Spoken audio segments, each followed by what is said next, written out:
So in this video and illustration, you'll learn about how intimacy and generativity sometimes overlap one another. These are both Erikson's stages of development.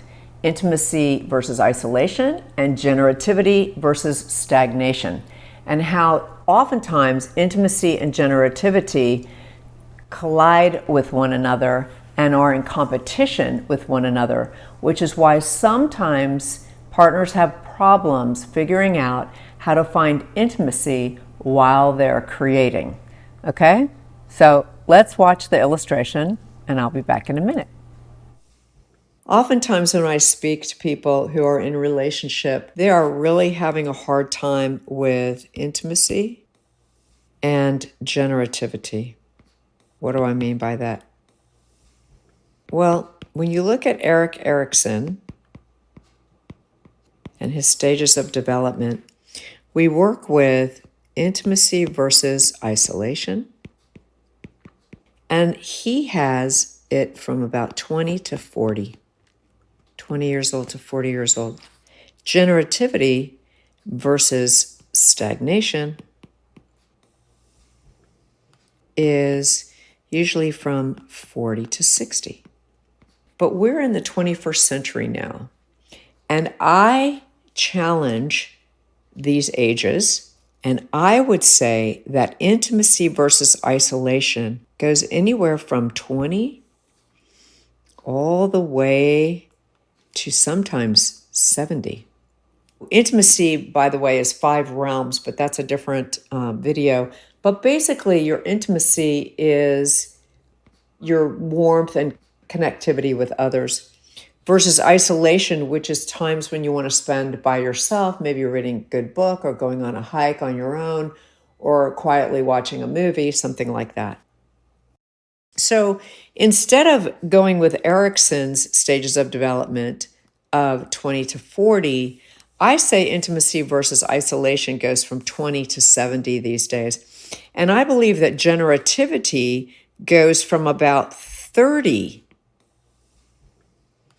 all the way to beyond. There are some people who are still working and generating wealth and legacy in their 80s.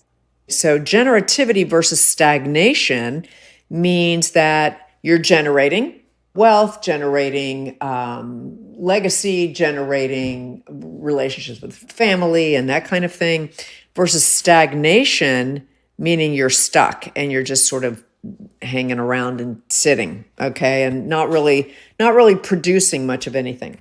So you can see by this overlap of 20 to 70 and 30 to 80, there's a great overlap between intimacy and generativity. It's almost like these two are versus one another. And when I work with couples, I work with a lot of people who are desperately trying to connect intimately with their partner, but they're also very busy generating.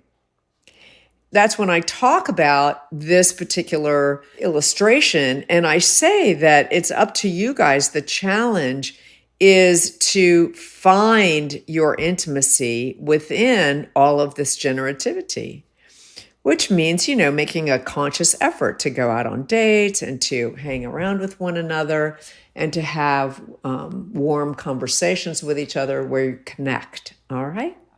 I have a cheat sheet on this because this is a pretty extensive video.